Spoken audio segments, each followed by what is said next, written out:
Recebendo Paiva, Sindicato dos Bancários. Paiva, como é que você está? Tudo bem? Graças a Deus, muito bem. Tudo jóia? Ótimo. Então tá bom, trazendo novidades aí do Sindicato dos Bancários. Queria que você falasse um pouquinho para nós sobre o bancário padrão também e a situação do nosso país. Vamos dar uma salpicada e conversar um pouquinho sobre isso? Olha, Neto, nós entramos agora na 15ª edição do Bancário Padrão. O Bancário Padrão, esse ano, ele está trabalhando um pouquinho a evidenciar as conquistas dos bancários de uma forma geral. O intuito é que a gente cada vez mais possa valorizar o trabalho dos bancários, né? Enaltecer a formação. Hoje, dificilmente se vê um bancário que não tenha curso superior, e hoje mais de 70% já tem também mestrado, pós-graduando. Então, há uma qualificação extraordinária para o mercado e, no entanto, ainda não se dá a valorização, o sistema financeiro não valoriza o quanto eles merecem.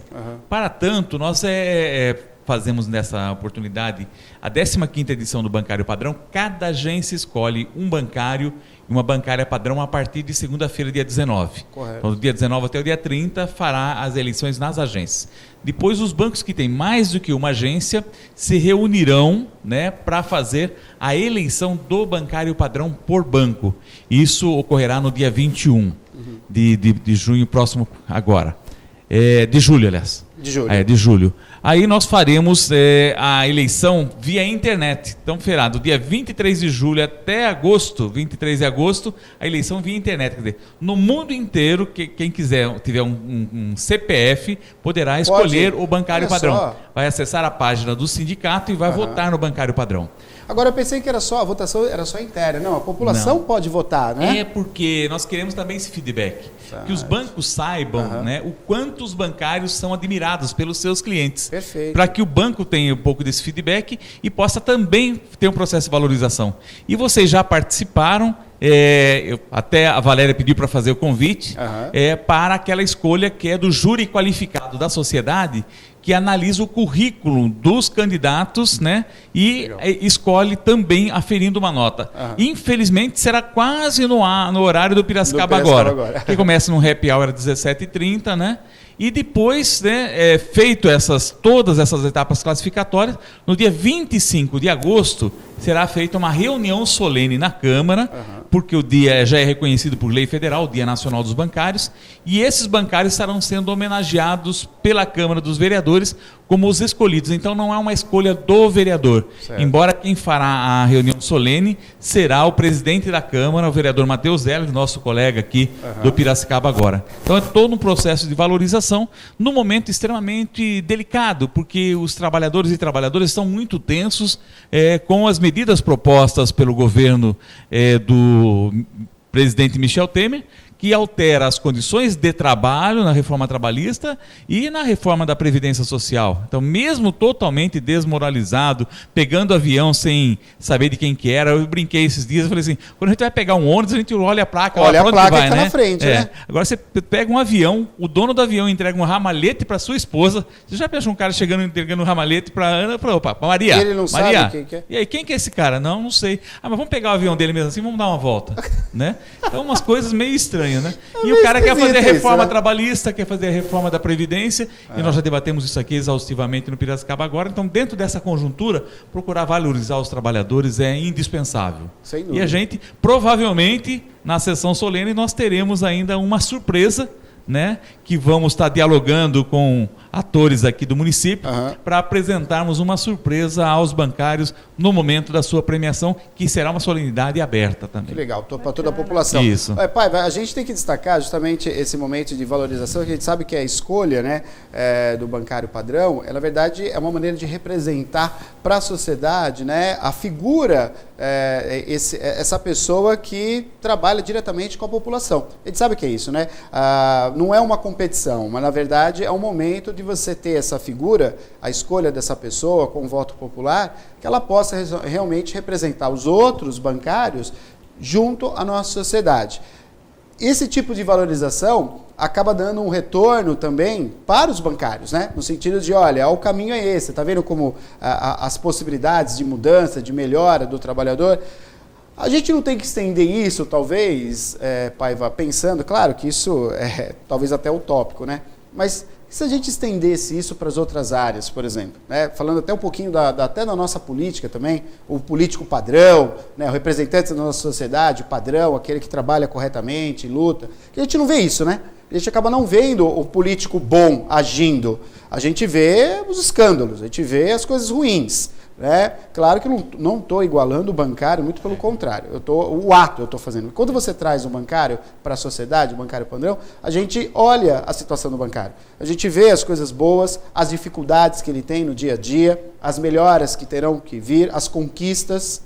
Você não acha que deve ser estendido para outros setores da nossa sociedade? Você faz um questionamento que eu tive o prazer de dialogar no grupo dos apoiadores do programa Piracicaba Agora, e fizemos um desafio entre nós, de buscarmos despertar na sociedade piracicabana tantas pessoas de qualidade extraordinária a virem para a política. E a participarem desse processo de mudança. Não tenha dúvida que hoje está manchada a política pelo comportamento individual e até coletivo, algumas vezes, né, de político. Mas Piracicaba tem uma intervenção extraordinária. Tem pessoas extraordinárias, né? Seja ela no campo dos trabalhadores, dos empresários, no campo acadêmico. Essas pessoas precisam se interessar e vir para a política. E já está começando a haver controle social. Por exemplo, o Observatório está fazendo um processo de qualificação para discutirmos o programa, o PPA, que será dos próximos anos do governo municipal. Sim. Né? O plano plurianual.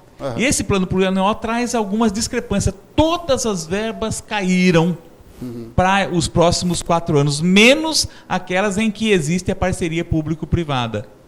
Que tem um comprometimento, né, com empresas privadas. Vou declinar do nome porque não é uma análise política.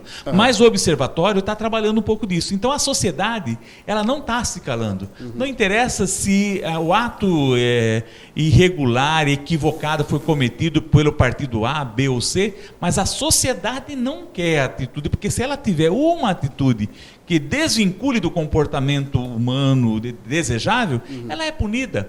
Então eu acho que você está correto, acho que a gente vai despertando isso aos poucos. Quem sabe através do Observatório ou do Piracicaba Agora, que a gente criasse, né, e como é que você delinearia um político, o comportamento ideal? O comportamento ideal de um político. Eu tentei fazer isso um pouco na Câmara, o DIAP faz isso. Departamento Intersindical de Assessoria Parlamentar, ele coloca os políticos nota 10, que mede a frequência, propositura, comprometimento, né? Ele já tem um parâmetro disso. Isso dentro da Câmara dos Vereadores, Dá para fazer também com tranquilidade. Pode fazer qualquer setor. Você faria? Você daria uma nota para o tipo, por exemplo, uma indicação tem uma pontuação.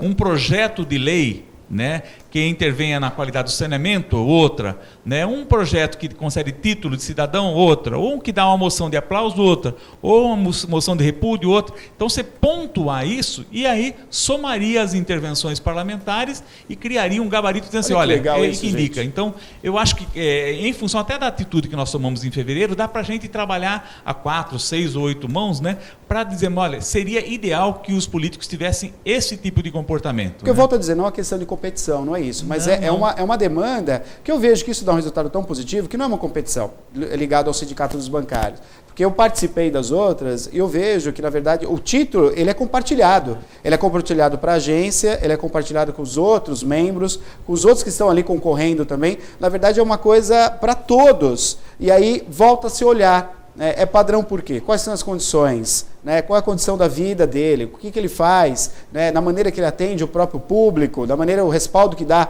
a agência com esse profissional. Eu acho que isso seria interessante ligado aos políticos. Né? E realmente isso que você está falando, quer dizer, a gente ir lá e votar, olha, fez isso, legal, tem essa pontuação. E tem o voto popular também.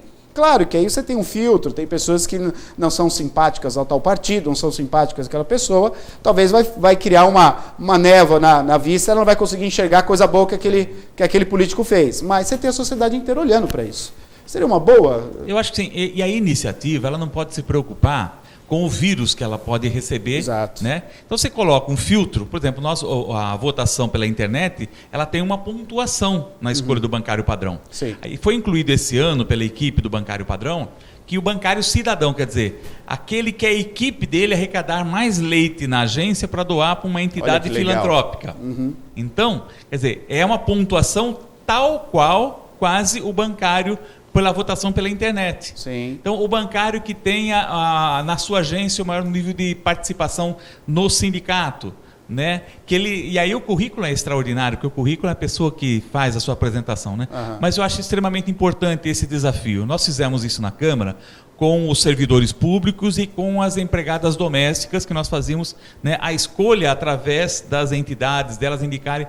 Foi assim algo, se eu não me engano, outros vereadores fazem com outras categorias, e eu acho muito importante que o parlamentar não faça, mas que ele socialize a escolha. Exato. Eu acho que nós estamos fazendo uma provocação que eu vou aceitar de ajudar a construir junto com você e outros, só no nosso grupo de apoiadores do programa. Se nós fizermos uma reuniãozinha para tomar um café sem açúcar, nós pegamos pessoas extraordinárias para, olha, vamos levar isso aqui. O programa Piracicaba agora vai criar um gabarito de escolha dos parlamentares, dos secretários, né? Olha que e legal. aí dos sindicatos, né? Então eu acho que é importante. Nós temos aqui, podemos divergir, mas a Associação Comercial e Industrial de Piracicaba tem um papel importante na vida de Piracicaba. Não tem? Sem dúvida. A Câmara de Diretores Lojistas, o CIMESP, né? O CIESP, os sindicatos filiados ao CONESP, né? Então, por que a gente não consegue, né, num determinado momento, tirar um padrão? Esquece os partidos, esquece quem... Porque aí a gente acaba misturando a água com o óleo e aí não vira. Né? Então, desprover-se um pouco desse ódio instalado na sociedade, que o Corinthians não pode abraçar o Palmeiras, que o PT e o PSDB não podem estar juntos, que o empresário e o empregado não podem estar juntos. Qual é o ponto de equilíbrio? Acharmos o ponto de equilíbrio, a sociedade está procurando o ponto de equilíbrio, sabe por quê? Faltam lideranças. Falta liderança. Qual é a grande liderança de Piracicaba, do estado de São Paulo, do país hoje? A gente não tem. Muito difícil. Falo isso como população. A gente não tem algo para apontar, não, isso aqui é um líder que a gente... Aí surgem essas coisas estranhas, apresentador para ser presidente de uma hora para outra, né? Um apresentador porque faz lá um quadro, né, de reforma carro velho. Você pode ser presidente? Então, ou, de repente, né, uma atitude um pouco mais firme de um juiz, não, ele tem que ser o presidente. Eu acho que a gente avalia dessa maneira, quer dizer que a gente não tem liderança, a gente não tem representantes realmente ligados, né? Até o cara da Federal lá que andou com tornozeleira, há um tempo atrás ele tinha que ser o presidente do país.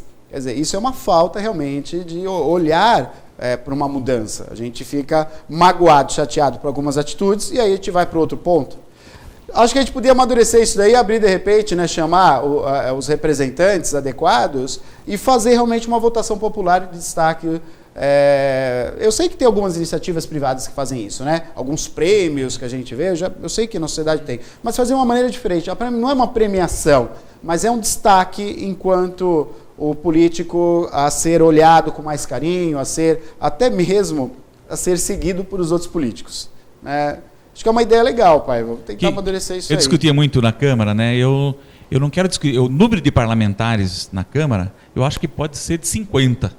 Discute o subsídio e os benefícios, o custo que ele traz financeiro para o orçamento do município. Mas a representação ela tem que ser a maior possível. Quanto mais, melhor, para discutir. Mais ideias, mais opiniões. Não tenha dúvida. Traz mais o desejo do tecido social. Sim. Né? Há menos possibilidade de cooptação. Sim. Então, qual é o valor básico? Né? Então, não é 10.900, é 5, é 4. Não são 5 assessores, são 3 ou 2. Né? Então, qual é a estrutura legal? Então, colocou essa estrutura porque eu dizia o seguinte, eu era um privilegiado quando estava na Câmara, eu podia ter 5 assessores. O presidente da Caterpillar do Brasil em Piracicaba não tem 5 secretárias. Entendeu? Entendi. Então, porque eu venho da iniciativa privada e for para o público. Agora, se eu vou para o público, eu procuro dar o melhor serviço. Agora, a representação ela tem que ser maior. Eu acho o seguinte, né? Quem que hoje representa a Academia de Piracicaba na Câmara? Quer dizer, as universidades que nós temos. Quem hoje representa o mundo da cultura na Câmara? Quem hoje representa efetivamente os empresários na Câmara? Que sai de uma discussão com empresários. Né? Quem hoje representa o conjunto dos trabalhadores na Câmara. E lá é uma Câmara. A Câmara, como é do setor automotivo, ela representa o setor automotivo. Quando é da açúcar e álcool, então a Câmara é uma Câmara de representação. Talvez aprofundar esse debate político para as pessoas não representarem a si próprios ou aquele grupo, como algumas denúncias colocam aí, que é a benesse do processo eleitoral. Nós estamos... eu ainda gosto muito da democracia. A gente está destacando... Não, sem dúvida, democracia tem que ser, não tem outra. A gente está destacando alguns pontos ligados aqui na nossa cidade, falando da Câmara de Vereadores, enfim, né, falando daquilo que está próximo, mas essa iniciativa também tem que partir e tem que acontecer também, por exemplo, em Brasília, né, pai? Porque você tem o que aconteceu, que a gente vê, o escândalo das malas, por exemplo, né, dos dinheiros que são comprados aí, alguns deputados, aí a coisa está estourando, cada um não para mais, é porque cria-se um mecanismo para isso acontecer também. Né? Quer dizer, se você, o rapaz lá, que os 2 irmãos estão sendo investigados no JBS, eles tinham na mão a maioria, grande parte dos deputados, eles iam provar ali que eles querem, que vai beneficiar a empresa deles. Quer dizer, além de ser uma coisa ruim para o nosso país, você ter um deputado na mão por conta de uma grana que você dá para ele, a livre concorrência também é prejudicada. A partir do momento que a JBS ela aprova uma lei em favor dela, um benefício dela, a livre concorrência já foi para o espaço. Quer dizer, aquele empresário que não tem o cacife para comprar um deputado corrupto, ele não vai conseguir coisas para o lado dele. Quer dizer, até os próprios empresários se vê prejudicados diante disso. Eles criaram diretorias especializadas na relação política promíscua. A Odebrecht, a JBS e a OAS, vocês vão ver aqui, Estado de São Paulo, então criaram esse processo. Você imagina o quanto os empresários, num primeiro momento, se na primeira vez eles delatassem, no primeiro contato delatassem, fosse ao poder público e disse, olha, estão exigindo isso, será que nós não teríamos mudado o país? Porque isso daí, diz que é endêmico, já vem há mais de 30 anos. Né? A Transamazônica, vamos sair do processo democrático, vamos voltar para a ditadura. Sim. A Transamazônica não acabou até hoje. Não acabou até hoje. Quanto dinheiro foi levado para lá? A linha férrea Norte-Sul, né? A transposição de São Francisco, quanto tempo demorou? Né? A Rio-Niterói, quanto tempo demorou? Quanto foi consumido de verbas extraordinárias que poderiam estar em favor do poder público? Então, nós precisamos aprender a fiscalizar o investimento público. Em Piracicaba, pode ter também, o Tribunal de Contas do Estado apontou vários indícios de irregularidades. Se não for, inocenta. Se for, pune e retira do cargo da execução. Então, eu acho que a sociedade ela é muito melhor do que os representantes que se dizem representantes dela. Aqui em São Paulo, em Brasília. Qualquer lugar, né? no Brasil inteiro. Então, eu acredito muito na sociedade. E a sociedade de Piracicaba pode dar um salto de qualidade. Então, vamos fazendo essa discussão mais uma vez aqui dentro do Piracicaba agora. E parabéns por levantar o tema. Tá? Não, a gente tem que discutir. Eu acho que quanto mais a gente tem a população perto do poder público, quando eu falo poder público, eu falo a prefeitura, eu falo o Estado e eu falo o governo federal. Quanto mais a gente tem a população próxima, mais difícil fica escândalos como a gente está vendo aí todos os dias de compra de dinheiro, entra no avião, pega o avião, não sei de quem que é, estou aqui dentro, eu entrei, não sei de quem que é o avião, ou receber o cara envolvido na Lava Jato, receber o cara depois do horário, entre aspas, comercial, um cara envolvido na Lava Jato. Então, quanto mais a gente trazer o público nas clarezas, fazer tudo nas clarezas, mais difícil fica do mal político estar no poder, né? Você imagine você tem um bom relacionamento com as forças policiais de Piracicaba. Você está na sua casa e entra um traficante que a polícia conhece para conversar com você. O que a polícia vai falar? Ô Neto, tá estranho, como é que você está recebendo um traficante na sua casa? Sem dúvida. A mesma coisa, o poder público, como é que você recebe fora da sua agenda alguma pessoa que está sendo investigada? Não. Você se torna tão suspeito quanto ele, sim, né? não tenho conversa com traficante nenhum, já começa por aí. Não tem que conversar. Nós conversamos mais de 5 minutos e não falamos o nome de nenhuma pessoa, entendeu? Então é isso que é despersonalizar, mas ter um conceito de nova política. Das situações. A gente tem que discutir as situações que a gente está vendo nesse país. E é por isso que nós não queremos um padrão de trabalhador, mas um padrão de comportamento. Um bancário que a gente possa se orgulhar dele, que ele tenha uma boa relação na agência, uma boa relação na sociedade, e a gente vai bater palma, abraçar ele na Câmara no dia 25, né, para dizer o seguinte, olha, você me representa enquanto um cidadão, um trabalhador. E as pessoas que quiserem fazer isso nas outras categorias, nós temos uma equipe extraordinária que trabalha essa dinâmica lá no sindicato, são vários quesitos que são avaliados, né? E mais uma vez eu quero cumprimentar a companheira Ângela, a companheira Valéria, a Eliana, que estão coordenando esse trabalho, né? A Ângela hoje está dando uma atenção especial para o Davi, né? E aí eu venho aqui fazer o papel dela, dizer assim, esse trabalho começa agora no dia 19, com todos os diretores aqui em Piracicaba fazendo a escolha do bancário padrão 2017. Legal. Tempos, né, que a gente está vivendo de fechamento de agências, né, de cada vez mais o público tendo que lidar com a frieza do computador nas suas... O cliente, né? O cliente que paga pelo serviço. E a gente sabe que o cliente gosta de conversar, né, de ter esse contato humanizado no banco também, né? A gente tem que cortar essa frieza, e também esse evento que o Sindibra prepara é para incentivar ainda mais, né, esse contato com o público. E o ganhador, né, os ganhadores vão ter um prêmio delicioso. Eu estava abrindo aqui o site, olha, vai ganhar uma estadia na pousada em Águas de São Pedro, Casablanca, que é maravilhosa. Inclusive, a gente também presenteou um casal, a gente já vai mostrar as fotos do Dia dos Namorados. Eles adoraram, viu, Paiva, esse casal que ganhou. Então, olha, acho que é um prêmio, assim, excelente para os bancários que vão ganhar, né? Você sabe que eu fiquei encantado, eu vi o folder lá no sindicato, né? E eu já pensei, porque eu estava com um probleminha familiar, meu pai estava hospitalizado, agora voltou para casa, eu falei assim, olha, talvez eu visite antes do final do Bancário Padrão, porque minha família gosta um pouco de a gente sair um pouco aqui para a região, né? Mas quero agradecer já a pousada, né? E mais uma parceira que a gente consegue agregar a essa nossa grande família aqui articulada, viu? Legal. E aí você falou humanização, nós temos um projeto no sindicato, coordenado pela assistente social Olívia Brossa, que é a humanização bancária, que envolve as psicólogas, assistente social, nutricionistas, fisioterapeuta, que aponta na qualidade de vida dos bancários. É o programa Humanização Bancária. Também já está sendo lançado e a Olívia já está implementando nas agências que desejam, vai lá, faz uma palestra de motivação, ou faz exercícios, ou busca, né, dar ao local de trabalho um local mais aprazível para as pessoas desenvolverem suas atividades. Ganha todos nós, né? Ganha sempre o cliente, que é recepcionado pelo bancário que está sendo aí, está tendo um ambiente agradável, e ganha, claro, ganha a empresa também, porque tem um funcionário feliz, vai render mais, né? É a contramão do esfolar para conseguir, né, Paiva? Claro. Tem que ser assim mesmo. Valeu, obrigado. Um abraço para todo mundo lá. Vamos amadurecer essa ideia aí, trazer mais representantes aqui para a gente fazer na sociedade uma grande, vamos dizer eleição, porque aí vai até soar mal, mas uma escolha, um grande destaque aí para que pessoas de comportamento político, exatamente. Não é o político, é o comportamento político. Como você falou, tem pessoas aí que têm um comportamento político excelente, mas não está na política. Né? Vamos trazer isso aí. Boa, Paiva, obrigado.